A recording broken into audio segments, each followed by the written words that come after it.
सद्बुद्धि, सन्मार्ग और कार्य का संकल्प देना, अडिग रहे विश्वास तुम पर, ऐसा अंतः कर देना, मेरे हृदय में आने में तुम्हें कोई संकोच न हो। हे गुरुदेव, मुझे नज़रों से दूर कभी न होने देना। हे गुरुदेव, मुझे नज़रों से दूर कभी न होने देना। नमस्कार, गायत्री चिंतन धारा के इस सतत प्रवाह में आप सभी का स्वागत है।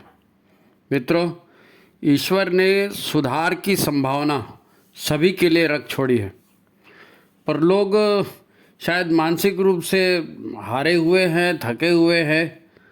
हमेशा चेहरा लटका हुआ रहता है, हमेशा चेहरा गंभीर रहता है और जाहिर है किसी न किसी समस्या को अपने अंदर पाल के रखें।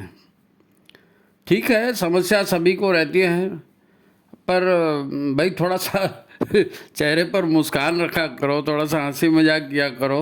है अब जीवन है, सुख दुख आते रहते हैं।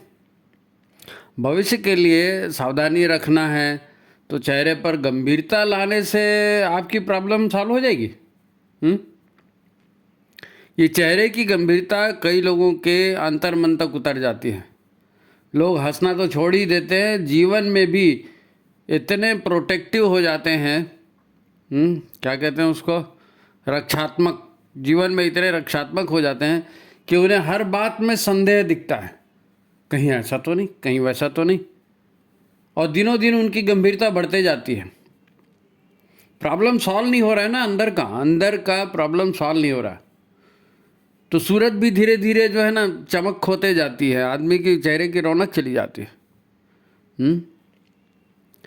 मन और मस्तिष्क की यही नकारात्मकता व्यक्ति को रोगी भी बना देती है, और अगर रोग पहले से है तो फिर जल्दी ठीक भी नहीं होता। अरे भाई, 4 लोगों से मिला करो, थोड़ा हंसा बोला करो, हैं, थोड़ा खेलोगे, गीत गाओगे, घूमोगे फिरोगे, ताजगी आएगी जीवन में, थोड़ा प्राण तत्व तो बढ़ेगा। ये क्या है, जब देखो तब गंभीर ही बने रहते, सारी दुनिया का टेंशन बस आपके ही सिर पे क्या। शरीर में प्राण तत्व बढ़ना बहुत ज़रूरी है। वो हंसने मुस्कुराने से आएगा, हंसता हंसाता जीवन होगा तो आएगा। प्राण ही तो शरीर को भीतर से स्वस्थ बनाता है ना, युवा रखता है, जीवंत रखता है। आजकल तो बिल्कुल 8वीं 10वीं के बच्चे हैं, वहीं से उनको टेंशन देना चालू कर देते हैं, और 30-40 की उम्र तक तो लोग बूढ़ों जैसा व्यवहार करने लगते हैं। और फिर ठीक है, उसके बाद थोड़ी कमाई होने लगती है तो अच्छे कपड़े पहनते हैं, अच्छे जूते, बढ़िया मोबाइल, अच्छी गाड़ी सब रखते हैं, ढाबों में जाके खाना खाते हैं, ताकि लोग ये समझें कि भाई हाँ, ये सुखी लोग हैं, संपन्न लोग हैं। पर आपका चेहरा, आपका बॉडी लैंग्वेज, आपका फिगर, आपके बाल, आपका स्वास्थ्य, ये तो शरीर देख के, इन सब को देख के वैसे ही पता चल जाता है। वो एक गाना है ना, लाख छुपाओ छुप न सकेगा, राज हो कितना गहरा, दिल की बात बता देता है असली नकली चेहरा। तो ये सब दिखावा है। ये दिखावा क्यों है? अरे हमको प्रसन्न होना है, प्रसन्नता का दिखावा नहीं करना है। प्रसन्न होना है, प्रसन्न होने के लिए प्रयास करो, प्रसन्नता दिखाने के लिए क्या करना। अच्छा, कई लोगों के लिए ज़िंदगी के अंगूर इतने खट्टे हो जाते हैं कि वो फिर किसी बात पर अरे छोड़ो ना हटाओ, अरे छोड़ो ना हटाओ, ये बेकार है, वो बेकार है, ऐसी भावना उनकी हो जाती है। और सभी बेकार है तो फिर अच्छा क्या है? तो फिर वो लग जाते हैं पूजा पाठ में, आज मेरा व्रत है, आज मेरा उपवास है, आज फलाने का प्रवचन है, आज मेरे को वहाँ जाना है। अब वहाँ भी जाएंगे, यज्ञ में जाएंगे, प्रवचन में जाएंगे तो क्या करेंगे? वो देखो तो कैसे कपड़े पहन के आए, वो देखो तो उधर किधर देख रहा है, ये इनका हमेशा ऐसे ही रहता है, ये तो हमेशा ऐसे, यही करने के लिए गए थे क्या? खुद की ज़िंदगी तो दुख भरी होती ही है, उसमें तो सुधार कर नहीं पाते, पर इस तरह से लोगों का सम्मान पाना चाहते हैं कि भाई हमने इतना दान दे दिया, हम तो इतना उपवास करते हैं, हम तो तुमसे श्रेष्ठ हैं, फलाना है ठिकाना है।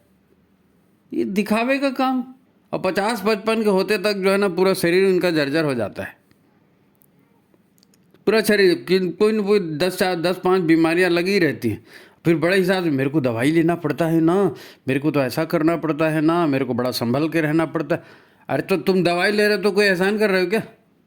बहुत अच्छी बात है दवाई लेना, स्वस्थ रखो, बोलो ना कि हाँ मेरे को कोई तकलीफ नहीं, वो ज़्यादा अच्छा है।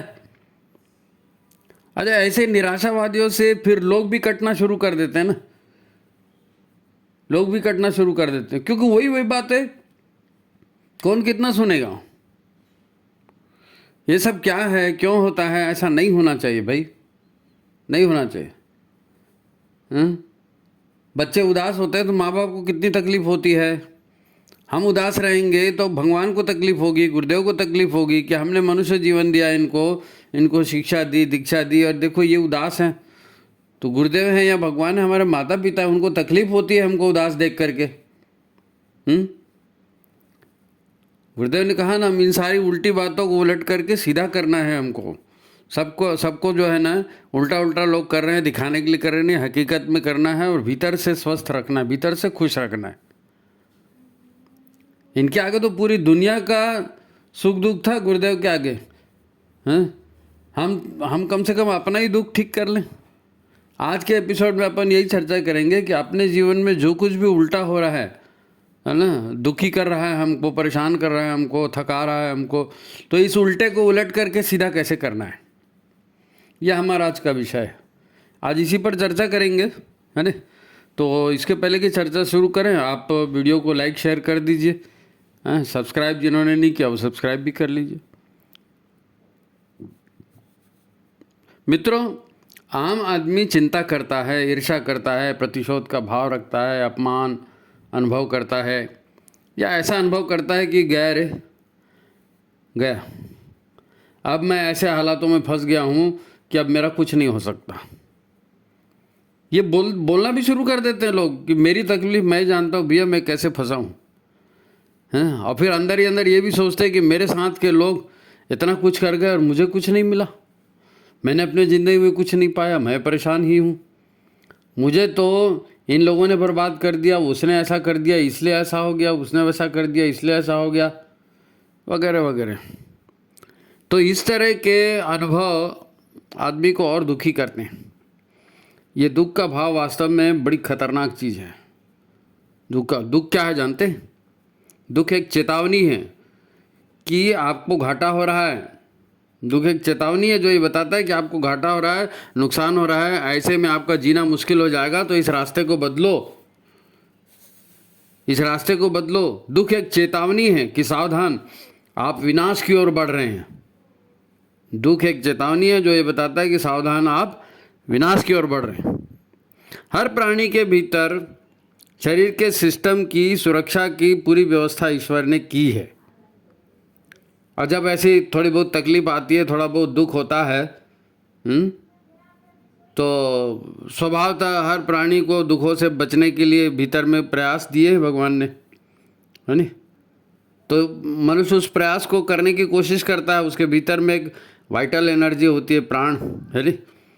प्राण का नियोजन करते हैं, थोड़ा दिमाग लगाते हैं और दुख तकलीफ को दूर करने की कोशिश करते हैं, कारण को, है नी, कारण को दूर करने की कोशिश करते हैं। कोई आपको शारीरिक, मानसिक, भावनात्मक या आर्थिक चोट पहुंचा रहा है, तो आपका मन, आपकी बुद्धि, आपको, है ना, और हमारा अहंकार भी होता है हर किसी के भी, तो इन तीनों को कष्ट होता है। मन को भी कष्ट होता है, बुद्धि को भी कष्ट होता है, अहंकार को भी कष्ट होता है।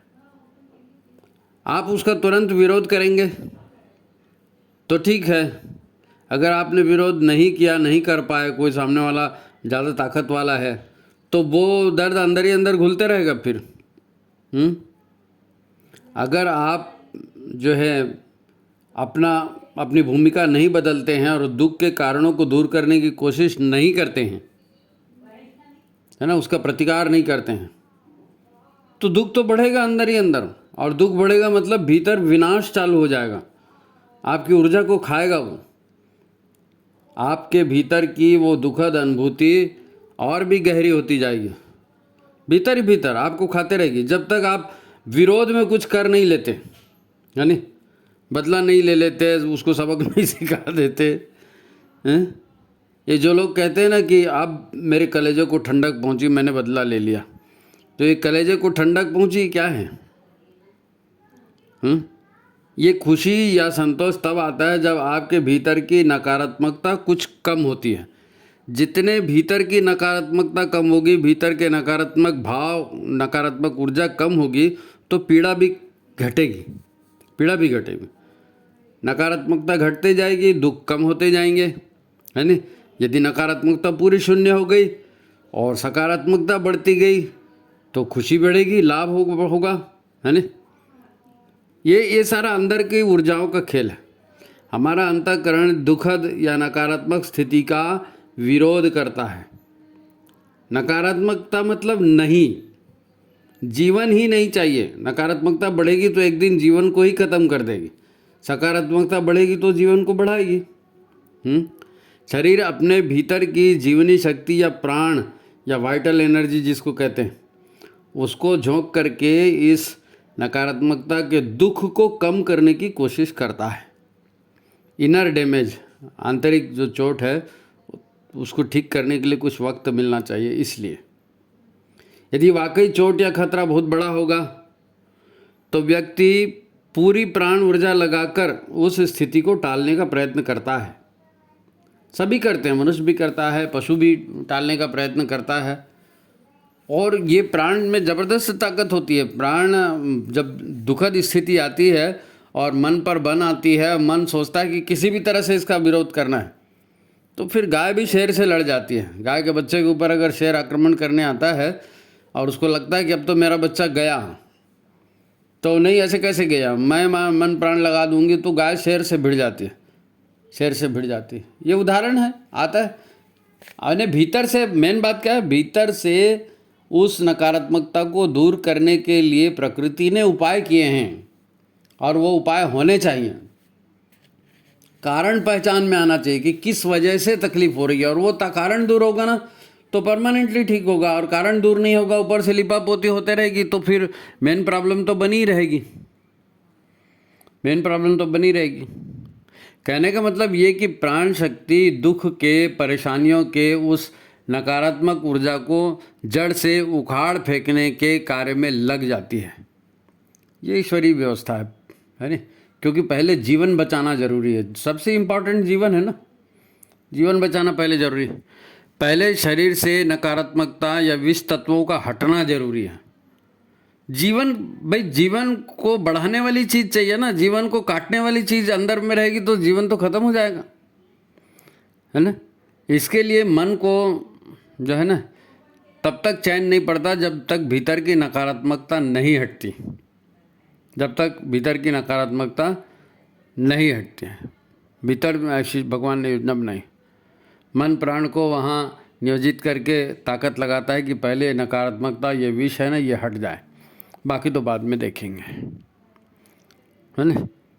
पहले तो बदला ले लें, बाकी बाद में देखेंगे, है? या शरीर में भी विष तत्वों को हटाने की बड़ी बेचैनी ऑलरेडी रहती है। मान लीजिए आपके कान में मैल भर गया, तो कान में मैल हो जाता है तो आदमी कान में उंगली डाल के उसको हिलाता है, काड़ी डाल के उसको साफ करने की कोशिश करता है, मैल निकालने की। ये नेचुरल प्रोसेस है, अंदर की गंदगी निकलनी चाहिए, ये प्रकृति ने व्यवस्था बनाई है। मलमूत्र का आवेग आता है तो आदमी ढूंढता है कहाँ जाएँ, कहाँ हल्के हो जाएँ, क्योंकि वो शरीर में रहना घातक है, उसको शरीर से निकालना है। तो ये नैसर्गिक है, नैसर्गिक है, ऐसा होना चाहिए। मन की गंदगी, मन के कषाय कलमश, मन की नकारात्मकता निकलते रहनी चाहिए, तभी जीवन बनेगा, तभी जीवन बनेगा। अब आप बोलोगे ही नहीं, कुछ प्रयत्न ही नहीं करोगे और निराश बैठे रहोगे तो अपने आप कुछ नहीं होगा ना। शरीर का सिस्टम बचाने के लिए, है ना, मन पूरी ताकत झोंकता है। अब मान लीजिए किसी वजह से आपको बुखार आया और सिर दर्द होने लगा, कब्जियत बढ़ गई, और आप क्या करते हैं, आप कोई छोटी मोटी दवा ले लेते हैं, पेन किलर ले लेते हैं और दर्द को टालने की कोशिश करते हैं। तो पेन किलर की गोली रहेगी तब तक दर्द का असर नहीं होगा, गोली का असर गया फिर दर्द चालू, और फिर मेन समस्या तो दूर नहीं हुई ना। तो ऐसी गोलियां कितनी खाते रहोगे, गोलियां कितनी खाते रहोगे? पर मूल कारण तो दूर होना बहुत ज़रूरी है ना? कभी आपका बॉस आप डांट देता है, या बॉस से झंझट हो जाती है, या घर में पति पत्नी आपस में विवाद हो जाता है ना, या आप किसी पुलिस वाले से पंगा ले लेते हो, अनजाने में किसी गुंडे से पंगा ले लेते हो, तो उसका टेंशन दिमाग में आ जाता है। तो ये अनेक तरह के टेंशन दिमाग में आते हैं। तो अंदर का जो ऊर्जा तंत्र है, हमारा मस्तिष्क है, नाड़ी संस्थान है, इनका दबाव और तनाव सहने की एक सीमा होती है। ज़्यादा सहन नहीं कर सकती है। ज़्यादा दबाव तनाव होगा तो कहीं ना कहीं शरीर में विकृति आएगी, बीमारी आएगी, दुख आएगा, दर्द आएगा। लंबे समय तक अगर ये भय, आशंका, प्रतिशोध, घुटन, नकारात्मक भाव अगर बना रहेगा तो डेफिनेटली भीतर से कोई ना कोई रोग आपको पकड़ेगा ही पकड़ेगा। मन में निराशा, हताशा भर जाएगी, है ना, रोगग्रस्त होने लगे। या तो फिर आदमी हिंसक हो जाएगा, नशा करने लगेगा, मरने मारने की बातें करने लगेगा। मैंने कहा ना, दर्द माने चेतावनी। दर्द की स्थिति ज़्यादा देर नहीं रहती। दर्द एक चेतावनी है। प्रकृति आपसे कह रही है कि आप गलत रास्ते पर हैं। अब जो लोग मुंह लटकाए रहते हैं, किसी से बात नहीं करते हैं, अपने आप को गंभीर दिखाते हैं, बार बार अपनी समस्याओं का ही उल्लेख करते हैं, तो उससे समाधान नहीं होने वाला है। मूल कारण को खोजो, भाई क्यों हो रहा है ये, और अपनी गलती ढूंढो और अपना रास्ता ठीक करो। नहीं तो शरीर खराब हो जाएगा, होते जाएगा, मन भी खराब होगा, शरीर भी खराब होगा। अच्छा, कई लोग होते हैं, हमको बताते भी हैं कि भाई ये ठीक नहीं कर रहे हो, है ना। लोग सलाह देते हैं, बहुत लोग सलाह देते हैं, आप गड़बड़ करो ना, तो कई लोग आपको सलाह, अरे ऐसा क्यों किया, ऐसा करना चाहिए, वैसा। तो जो अच्छी सलाह देता है ना, उस सलाह देने वाले को लोग दुश्मन बना लेते हैं। अच्छा, ये हमेशा मेरी गलती देखते रहता है, हमेशा मेरे को ही सलाह देते रहता है। अरे भाई तू गलत कर रहा है तो तेरे को भाईचारे के नाते बोला कि भाई ये गलत है, सुधार। तुम तो उसी को दुश्मन बना लियो जो तुमको सुधारने की बात कर रहा है। अरे देखो, शरीर चलता है प्राण से, प्राण से ही तो प्राणी है ना। प्राण आपका अननेसेसरी वेस्ट हो रहा है, प्राण से जीवन है ना। ये ग्लूकोज, ऑक्सीजन, प्रोटीन, विटामिन ये अलग चीज़ है, प्राण अलग चीज़ है। ऐसा नहीं है कि आपने ग्लूकोज, विटामिन, प्रोटीन का डब्बा खाली कर दिया तो आप ताकतवर हो जाओगे ना। प्राण ऊर्जा, प्राण ऊर्जा, प्राण इसलिए प्रकृति का प्राण है, इसलिए प्रकृति सृजन करती है। मरे आदमी को आप कितना भी खिलाओ ना ग्लूकोज और प्रोटीन, विटामिन, क्या होगा उससे? प्राण होगा तभी कुछ होगा, प्राण है तभी तक है। प्राण नहीं है तो फिर लगाते जाओ ग्लूकोज की बॉटल और ऑक्सीजन, क्या होने वाला? कुछ नहीं होगा। हमारे मन में, हमारे शरीर में कुछ अवांछनीय हो रहा है, उसको रोकना है, उसको रोकना है। ये इसी को निगेटिविटी कहते हैं, इसी को कषाय कलमश कहते हैं, है ना। इसी से बात बिगड़ती है। इस बात को अच्छे से समझ लो, प्राण ऊर्जा कहाँ सबसे ज़्यादा खपती है, कहाँ प्राण सब ऊर्जा सबसे ज़्यादा खपती है। क्योंकि प्राण को सेव करना है ना आपको, प्राण को बचाना है, तो तब तो प्राणवान बनेंगे। प्राण कम होगा तो शरीर रोग होगा, बताया ना हमने। तो प्राण सबसे ज़्यादा खपता है इमोशंस में, भावनाओं में। अब ये भाव कहाँ से आते हैं? भाव, भावना, विचार, संस्कार, ये सारा ऊर्जाओं का खेल है। ये ऊर्जाओं का खेल है। आप अकेले हो ना, अकेले भुगत रहे हो ना, तो एनालिसिस करना है खुद का।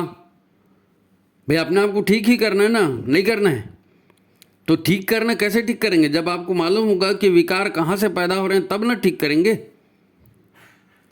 अब हमारे दिमाग में विचार आता है, कहाँ से विचार आता है? विचार प्रकृति से आता है। हम जो खा रहे हैं, जिन माहौल में रह रहे हैं, जो हमारे आसपास हो रहा है, वो सब प्राकृतिक घटनाक्रम है। तो घटना हो जाती है, लेकिन उसके संस्कार विचारों के रूप में हमारे अंदर आते हैं। जैसे समुद्र में लहरें उठती रहती हैं, तो पानी रहता है, पानी वहीं वहीं रहता है, थोड़ा सा ऊपर उठता है, फिर नीचे गिरता है, फिर ऊपर उठता है, फिर नीचे गिरता है। ऐसे ही हमारे अचेतन मन में, है ना, बहुत सारे पिछले जन्मों के आचार, विचार, संस्कार भरे पड़े हैं। फिर चेतन मन में इस समय के भी आपने जो खाया, जिनके साथ बात की, जिनका कोई पिक्चर देखी या कोई कहानी सुनी, तो आपके मन में विचार आता है। अब विचार आया, ऐसे कई विचार आते हैं, कई विचार जाते हैं, है नहीं? कई विचार आते हैं, कई विचार, लेकिन जिस विचार पर आप चिंतन करना शुरू कर देते हैं, जो विचार आपको आकर्षित कर लेता है, तो वहाँ प्राण लग जाता है। वहाँ प्राण लग जाता है तो विचारों में प्राण, प्राण मतलब शक्ति हो गई ना। तो जिस विचार में शक्ति लग गई वो विचार क्रियान्वित होने के लिए तैयार हो जाता है, क्रियान्वित होने के लिए तैयार हो जाता है। हमारे अंदर भी, हमारे जो अचेतन मन है, हमारा अचेतन मन में भी पिछले जन्मों के संस्कार विचार सब भरे पड़े हैं ना। अब अभी का सोचना और पिछले संस्कारों का होना, और दोनों एक टाइप का हो गया था तो क्रियान्वयन होना ही होना है।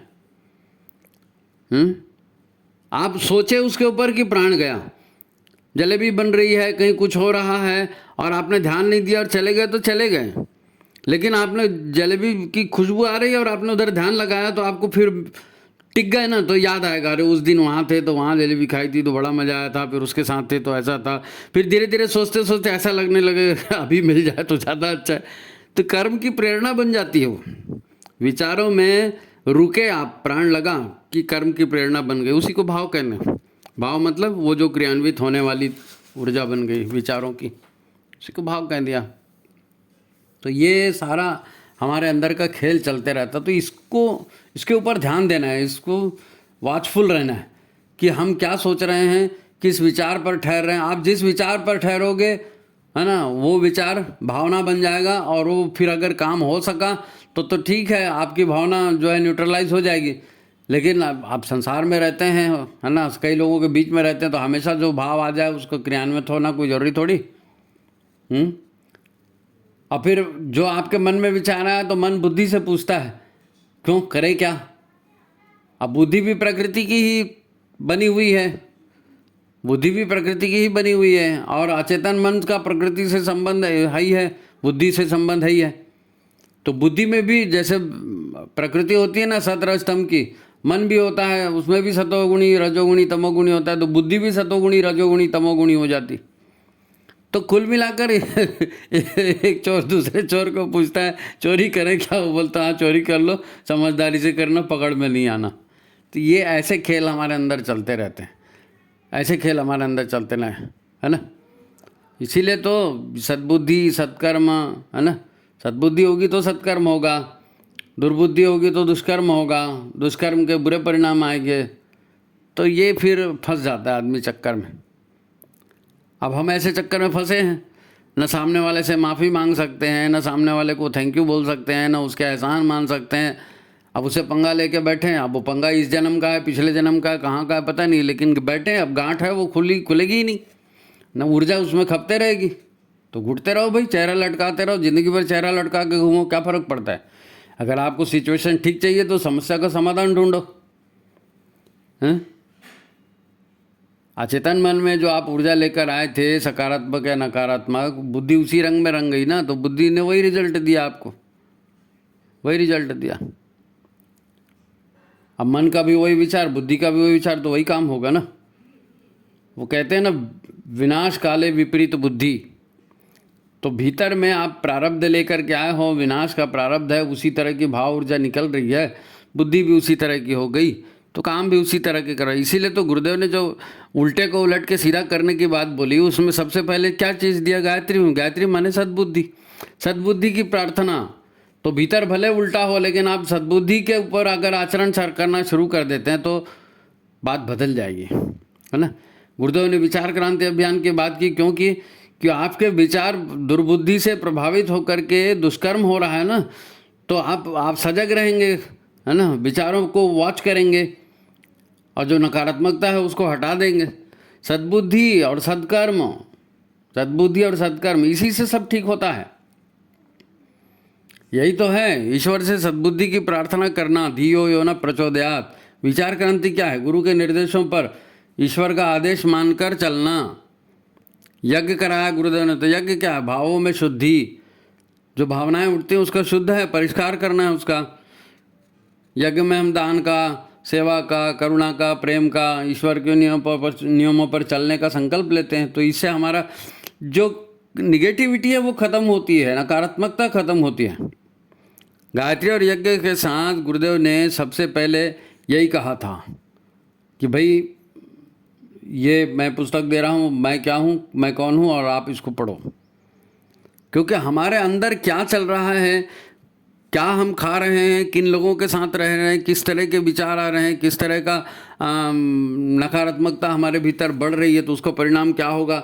जब मैं क्या हूँ हम पढ़ेंगे ना, तो हमको पता चलेगा कि भाई हम तो मनुष्य का जीवन जो है 5 कोशों से बना हुआ है, अन्नमय, मनोमय, प्राणमय, ज्ञानमय, विज्ञानमय। ये 5 कोश है। इन सब में विकार आते हैं। इन सब के विकारों को दूर करना पड़ेगा आपको। ऐसी एकाएक बोलोगे कि मैं अच्छा बन जाऊंगा और वो ऐसा कर दूंगा, तो नहीं होने वाला है। हम ईश्वर को सर्वव्यापी न्यायकारी मानकर उसके अनुशासन में जीवन को चलाएंगे, हैं? मतलब सिस्टम को खराब नहीं होने देंगे, क्योंकि आपके अभी जो हालत हैं, जो आपको अभी दुख दर्द हो रहा है, ये दुख दर्द तो तुरंत ठीक नहीं होगा, क्योंकि इसके लिए कर्म पहले हो चुके हैं। ये तो रिजल्ट है। आज के जो दुख है ना, वो परिणाम है पिछले कर्मों का। तो आज अगर सद्बुद्धि धारण करेंगे, आज अगर सत्कर्म करेंगे, तो हम क्या करेंगे, हम अपने भीतर सकारात्मकता को बढ़ाएंगे और वो जो दुखद परिणाम होने वाले हैं उसका दुख को कम कर लेंगे और कारण का भी निवारण कर लेंगे। कारण का भी निवारण करना। हाँ, इसके प्रभाव में हम जो आज के प्रभाव हैं इनको घटा सकते हैं, है ना। कर्मों को ईश्वरीय प्रसाद माने, ठीक है भाई, दुख हो रहा होगा, किसी जन्म का कर्म, चलो टल जाएगा, कैसे भी करके उसको टालेंगे। वर्तमान को सुधारेंगे, उसमें ऊर्जा लगाएंगे तो भविष्य सुधरेगा। जब गुरुदेव कहते हैं कि मैं उल्टे को उलट करके सीधा कर दूंगा, तो वो ऐसे ही तो होगा ना, ऐसे ही होगा। प्रकृति को बदलना है, चिंतन को बदलना है, नकारात्मकता को दूर करना है। उल्टा चल रहा था उसको सीधा करना है, उलट के। उल्टे कर्म है। अच्छा, दूसरी एक बात और है कि उल्टे विचार के साथ जो है ना, हमारी मान्यता, धारणा, हमारी रीति नीति, ये भी उल्टी हो जाती है। इसको भी सीधा करना है, इसको भी सीधा। सद्बुद्धि का मतलब ये सब आएगा उसमें। भाई कर्म ठीक होंगे तो परिणाम ठीक होगा ना। पर लोगों की दुर्बुद्धि, अहंकार, ये हमेशा आड़े आ जाती है। मैं ऐसा क्यों करूं, उसने भी तो ऐसा किया था, तो फिर आड़े रहो। मेरी नहीं, उसकी गलती है, वो करते हैं। तो तामसिकता, नकारात्मकता मूर्खता लाती है, जड़ता लाती है, अहंकार लाती है। और अहंकारी व्यक्ति बिल्कुल अपने आप को राजा हरिश्चंद्र बनाकर सामने रखता है। इसके लिए गायत्री भीतर तक उतरना जरूरी है। गायत्री भीतर उतरेगी तो गुरु के विचार समझ में आएंगे, गुरु के विचार समझ में आएंगे। इसलिए गायत्री मंत्र जो है ना, पूरे मन प्राण से करना है, उसको गायत्री को धारण करना है, नहीं तो गुरु के विचार ही समझ में नहीं आएंगे। अब गुरुदेव ने बोल दिया 24 ये युग इसके हमारा युग निर्माण सत्संकल्प 18 सूत्र हैं, इन 18 सूत्रों पर आप चलिए, आपका भाग्य बदल जाएगा, आपकी ज़िंदगी बदल जाएगी। तो ठीक है, गुरुदेव ने कहा है तो ये हर यज्ञ में रट दिए, तो उससे थोड़ी कुछ होने वाला है, उससे कुछ नहीं वाला है। मित्रों, जीवन जो है ना एक बहुत मज़ेदार चीज़ है, इसको समझना है। जीवन बहुत मज़ेदार चीज़ है। शरीर के जो अंग हमको पोषण देते हैं ना, जब जो अंग हमको जीवन देते हैं, वही विनाश का कारण भी बनते हैं। अब दिमाग और उसके सकारात्मक नकारात्मक विचार हैं, फिर उनके भाव को हमने देखा ना, अभी दिमाग और उसके विचार के भाव को देखा। दूसरी एक चीज़ और है, वो है ऊर्जा का स्तर। श्वास लेते हैं हम, प्राण हवा के साथ, ऑक्सीजन के साथ प्राण आता है, श्वास के साथ प्राण आता है, प्राणायाम करते हैं ना। तो प्राण को बढ़ाना है तो कैसे करेंगे, लंबी श्वास लेंगे, फेफड़ों का पूरा उपयोग करेंगे। लंबी श्वास कैसे लेते हैं, पूरी लंबी श्वास लेंगे नाभि से, नाभि ऊपर नीचे होगी, नाभि ऊपर नीचे होती है श्वास लेते समय, वो लंबी श्वास है नहीं। तो जैसे लंबी श्वास हम लेंगे तो प्राण भी अधिक प्रमाण में हमारे भीतर आएंगे, है नहीं। श्वास और उसकी लंबाई, है नहीं, श्वास और उसकी गहराई, ये जब बढ़ेगी तो प्राण भी बढ़ेगी, शरीर प्राणवान बनेगा। और प्राणवान बनेगा तो नकारात्मकता भस्म होगी, नकारात्मकता नष्ट होगी। प्राण स्वरूप दुख नाशक सुख स्वरूप बोलते नहीं, तो प्राण जाएगा तो नकारात्मकता को भस्म करेगा। और तीसरी महत्वपूर्ण चीज़, हमारा आहार, हम क्या खाते हैं, कैसे खाते हैं, कितना खाते हैं, कितना पचा पाते हैं, कितना वेस्ट शरीर के बाहर निकाल पाते हैं, शुचिता, भीतरी साफ सफाई हमारी कितनी होती है। वो कहते हैं ना कि चिंता चित्त को जलाती है, निराशा जीवन को मारती है, आदमी अपनी कब्र अपनी जीभ से खोदता है, आराम तलबी और सुविधाभोगी व्यक्ति का अंग प्रत्यंग शिथिल होते जाता है, उसकी कार्य क्षमता घट जाती है। ये जितने सद्वाक्य बोले गए हैं इन सब का मतलब है भाई, इन सब का अर्थ निकलता है। ये जीवन के लिए ज़रूरी है इनको समझना और इसके आधार पर व्यवहार करना। ये सब जरूरी बातें हैं, पर इन पर कंट्रोल होगा कैसे? कैसे कंट्रोल होगा? मन में विचार आया, उस विचार को कैसे कंट्रोल करोगे? हमारा मन तो यही सब करने को कहता है ना, उल्टा सीधा। हम ये सोचते हैं कि जितना ज़्यादा सोचेंगे बढ़िया डिसीजन पर पहुंचेंगे, लेकिन जितना ज़्यादा सोचोगे उतने भटकने के भी चांसेस हैं। इसलिए हम सोचते हैं कि बढ़िया बढ़िया बढ़िया अच्छा सोचो, बढ़िया बढ़िया खाओ पियो, ऐश की ज़िंदगी करो। तो ये तो सब उल्टी बात हो गई। ऐसा करके मन को कैसे कंट्रोल करोगे? इतनी जागरूकता आएगी कहाँ से मन को कंट्रोल करने के लिए? जागरूकता आती है प्राण से। प्राण बढ़ेंगे तो जागरूकता आएगी। जागरूकता है ना कॉन्शसनेस, चेतना। जागरूकता बोलो, चेतना बोलो, कॉन्शसनेस बोलो, एक ही चीज़ है, वो प्राण से आता है। निष्प्राण व्यक्ति को क्या समझ में आएगा जी? सारे महापुरुष, सारे ग्रंथी यही कहते हैं, जागो जागो, मन को, बुद्धि को सात्विक बनाओ, भोग और त्याग का संतुलन बनाओ। मगर उसके लिए जागरूकता चाहिए। अभी तो सब उल्टा ही उल्टा हो रहा है और हमारा मन कहता है और हम कर देते हैं। 100% आदमी यही कहता है, मेरे मन ने किया तो मैंने किया। अरे मन ने किया वो नहीं करना है, मन ने किया वो कर रहे हैं, इसीलिए तो तकलीफ हो रही है। हमको सदकर्म करना है, हमको सदविचार करना है, मन का नहीं करना है। जो गुरु ने कहा है वो करना है। इसीलिए मन का करते हैं, इसीलिए सब परेशान रहते हैं। सबकी यही शिकायत रहती है कि मन पर कंट्रोल नहीं होता, क्या करें, मन कहीं एक जगह नहीं टिकता। हम प्रार्थना करते हैं ना, वो भी उसमें भी हमारा मन नहीं लगता। अब तो हम मन लगाने के लिए ही भगवान से प्रार्थना करते हैं, भगवान हमारा मन लगा दो, ऐसी कृपा करो जग जननी, जीवन गायत्री में हो, सदचिंतन सद्भाव जगे, सदचिंतन सद्भाव जगे, सदकर्मों की जग में जय हो। अब वो सदचिंतन और सद्भाव हमारे अंदर जगना चाहिए, और जगह की नहीं जगह जागरूकता होनी चाहिए। तो प्रमाद रहेगा, नकारात्मकता रहेगी, आलस्य रहेगा, तो जागरूकता कहाँ से आएगी? नहीं आएगी, नहीं आएगी। सद्बुद्धि की प्रार्थना हमारे यहाँ बिल्कुल शुरू से की जाती रही, यही तो प्रमुख प्रार्थना है जी। हमारी प्रार्थनाएं जो हम करते हैं सब एक से बढ़कर एक है, फिर भी वो फलित नहीं हो रही है। क्यों नहीं हो रही है? इसलिए नहीं हो रही है कि इधर ध्यान देना बहुत ज़रूरी है और हम ध्यान नहीं देते कि फलित क्यों नहीं हो रही है। प्रार्थना करते हैं, पूजा पाठ करते हैं, सब करते हैं, लेकिन रिजल्ट नहीं आ रहा। तो हमको सोचना चाहिए कि क्यों नहीं आ रहा है। देखो, लंबे समय से मुसीबत में फंसा व्यक्ति जो है ना, बहुत निराश हो जाता है। अपने आप को जो है ना, अपने ढंग से वो बेचारा कई बार ठीक करने की कोशिश करता है, लेकिन वो असफल हो चुका रहता है, इसलिए निराशा उसकी बढ़ते जाती है। उसको विश्वास ही नहीं हो पाता कि मेरे भी दिन पलटेंगे, मेरे भी दिन अच्छा आ सकेंगे, मैं भी अच्छा होऊंगा, मेरे को भी लोग अच्छा कहेंगे। ये विश्वास ही नहीं रह जाता। तो कौन बताए उसको कि भैया सच्चिंतन सत्कर्म, सच्चिंतन सत्कर्म, प्राण बढ़ाओ, जागरूक रहो, बुराई को हटाओ। अब ये होगा तब तो। अब पूजा पाठ, यज्ञ, प्रवचन, मंत्र जाप, यही उसकी उम्मीद की आखिरी किरण बचती, तो बेचारा वही करता है। अब बंदा वो सब करके भी देख चुका, उसके अच्छे दिन नहीं आए, उसके अच्छे दिन नहीं आए। अब तक हम तो यही पढ़ते आए थे ना कि मनुष्य के भीतर विकास की अनंत संभावनाएं हैं। तो कहाँ गई वो संभावना? हम क्यों दुखी पड़े हैं? हम क्यों मुंह लटका के घूम रहे हैं? क्या हो गया विकास की अनंत संभावनाओं को? सिर्फ इसीलिए कि हमारा मन पर कंट्रोल नहीं है, तामसिकता बढ़ी है, सात्विकता घटा दी है, प्राण हमारा घटा हुआ है, निष्प्राण जीवन जी रहे हैं, निष्प्राण जीवन जी रहे हैं।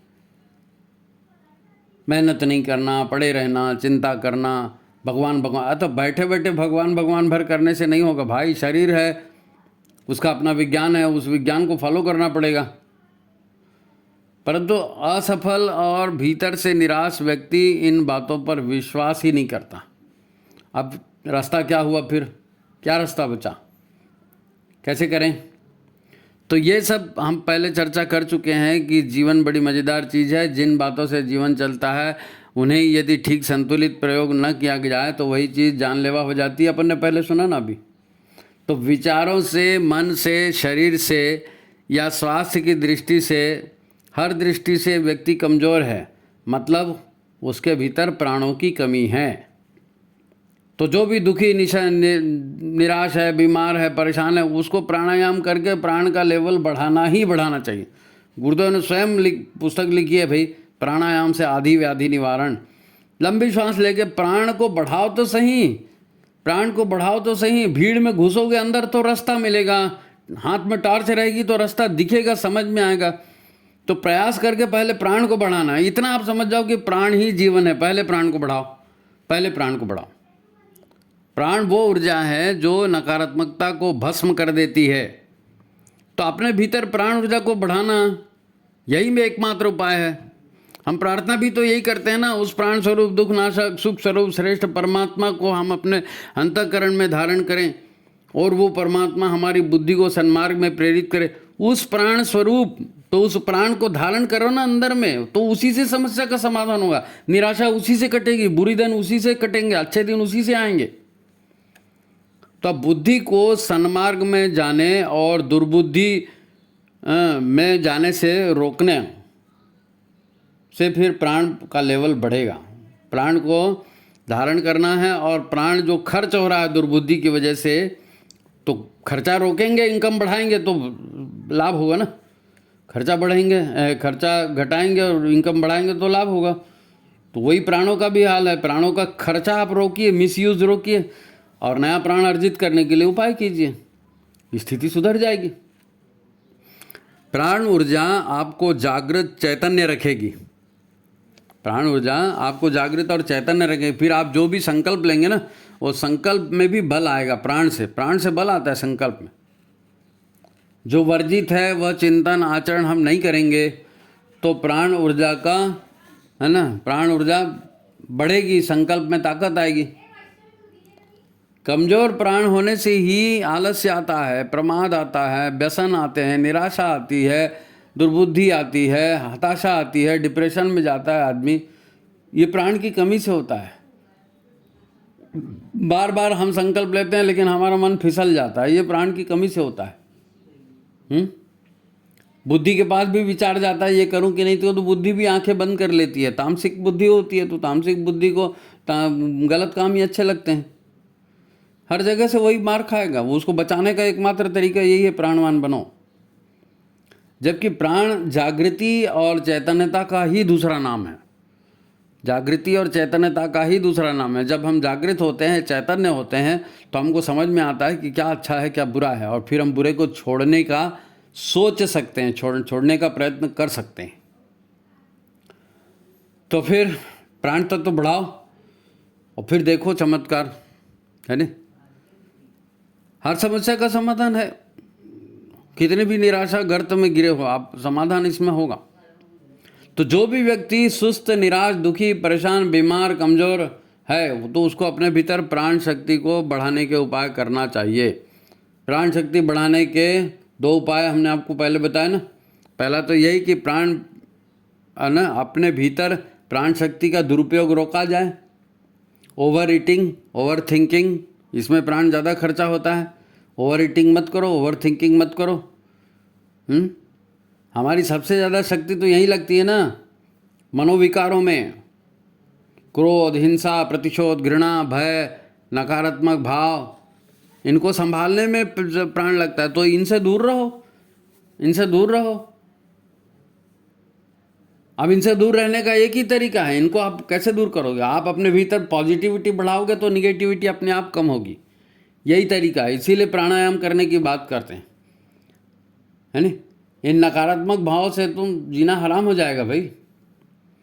दूसरे, प्राण की खपत जो है ना, पाचन तंत्र में ज़्यादा होती है। सोचने में तो होती है, पाचन तंत्र में होती है। एक तो इन दुर्भावनाओं की वजह से वैसे ही पाचन शक्ति कमज़ोर हो जाती है, क्योंकि सारा प्राण वहीं जा रहा है, तो पाचन शक्ति कमज़ोर हो गई। अब उसके बाद में खाना पीना अनशंट होगा तो फिर और ओवर प्राण लगेगा, तो कहाँ से लाओगे? कहाँ से लाओगे इतना प्राण? फिर फ्रस्ट्रेटेड आदमी होता है ना, वो बार बार हार करके अपमानित सह करके कुंठित हो जाता है आदमी।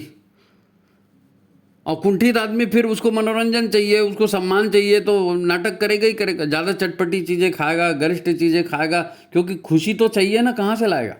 और खाएगा तो और ज़्यादा बीमार होगा, और ज़्यादा ऊर्जा की खपत उसकी वहाँ होते जाएगी।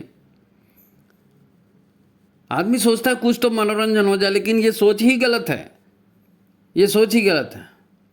ऊर्जा तंत्र वैसे ही कमज़ोर है और आप हंसन खा करके खुद को और कमज़ोर करोगे।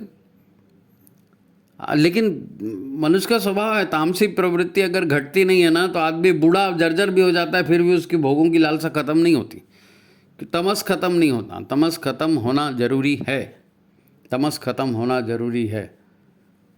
और अच्छा, खाने के बाद मल उत्सर्जन भी जरूरी, शुचिता है नहीं। मल उत्सर्जन अगर प्रॉपरली नहीं होगा तो वहाँ पर भी आप नकारात्मकता बढ़ेगी। इसीलिए कहते हैं कि खाने से ज़्यादा महत्व जो है ना, भोजन पचाने का होता है। काजू किशमिश मेवा कतरी खा रहे हो और हजम ही नहीं हुआ तो मतलब क्या उसको खाने का? फिर डॉक्टर आपको बोलेगा उपवास करो। ऑटोफिजी पिछले अंक में आपने सुना ना, मलमूत्र का विसर्जन, पसीना निकालना, ये सब जरूरी है भाई। अच्छा खाना मतलब कैलोरी वाला नहीं। लोग बोलते हैं अच्छा अच्छा खाया करो, अच्छा खाया करो मतलब कैलोरी वाला खाना की अच्छा बात ही नहीं करे। प्राण युक्त भोजन वही अच्छा है, प्राण युक्त भोजन ही अच्छा है। प्राण युक्त भोजन आप लीजिए, ऐसा भोजन लीजिए जो जल्दी पच जाए।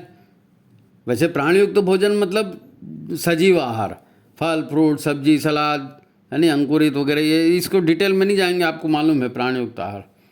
हाँ, ये ज़रूर है कि आप आधे पेट को खाली रखो, पूरा पेट भरा हुआ मत रखो। पूरा पेट भरा हुआ रहेगा तो नींद आएगी, सुस्ती आएगी, तमस बढ़ेगा, है नहीं। और श्वासों पर नियंत्रण करके प्राणों का संवर्धन करो, बढ़ाओ प्राण। सब जानते हैं प्राण, अपान, व्यान, समान, उदान, ये 5 प्राण शरीर में हैं। इन्हीं से पूरा शरीर कंट्रोल होता है। सारे सुख दुख की जड़ इसी प्राणों के बैलेंस पर रहती है, लेकिन कोई ध्यान नहीं देता जी ये 5 प्राणों को संतुलन किया जाए। कोई किसी को मैंने सुना ही नहीं आज तक कि मैं ऐसा ऐसा करके प्राणों का संतुलन कर रहा हूँ। करना चाहिए। अगर आपको ये जो है ना, क्या बोलते हैं उसको, चक्रव्यूह से निकलना है, भोगों के चक्रव्यूह से, तामसिक प्रवृत्ति के चक्रव्यूह से निकलना है, तो आपको प्राण का सहारा लेना ही पड़ेगा। इनका संतुलन ठीक करो, लंबी गहरी सांस लो, है ना। सांस की लंबाई बढ़ेगी, प्राण बढ़ेगा तो तमस अपने आप कम होगा, निराशा अपने आप घटेगी, है नहीं। अच्छा, फिर प्राण के साथ कुंभक भी करिए आप, प्राण के साथ कुंभक भी करिए, अंतः कुंभक, बाह्य कुंभक, अग्निसार क्रिया कीजिए, है ना। मल विसर्जन नहीं हो रहा है तो आप चक्रासन करिए, गोमुखासन करिए, पश्चिमोत्तानासन करिए, कपाल भांति करिए, भ्रामरी प्राणायाम करिए। इन सब का उपयोग करो। ये यौगिक क्रियाएं हैं, ये प्राण को बढ़ाती हैं और अंदर के जो हमारा ऊर्जा तंत्र है, इसमें जो नकारात्मकता जड़ जमा जाती है उसको भी दूर करती है। योग ईश्वर से जोड़ने की मतलब सत्प्रवृत्ति से जोड़ने की क्रिया है नहीं। कुल मिलाकर क्या है, फेफड़ों की क्षमता बढ़े, 5 प्राण का संतुलन बने, पेट हल्का फुल्का रहे, शरीर मेहनती होता रहे, है ना। फिर निश्चित ही आपके जीवन की सारी समस्याएं का समाधान निकलेगा। हर समस्या से सफलतापूर्वक आप निपट सकेंगे, संभव है। छोटे छोटे सूत्र हैं, गुरुदेव ने सारे दिए हैं, उन पर ध्यान जाना चाहिए, है नहीं।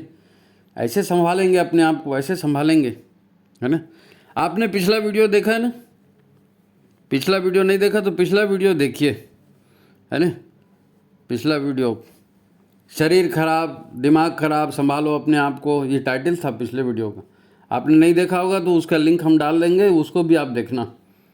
ये वीडियो उसकी अगली कड़ी है, समझ जाओ, क्योंकि इसमें हमने डायरेक्ट आपको बताया है कि आपके भीतर नकारात्मकता कहाँ से आ रही है, कैसे नकारात्मकता को ख़त्म करेंगे, कैसे सकारात्मकता को बढ़ाएंगे।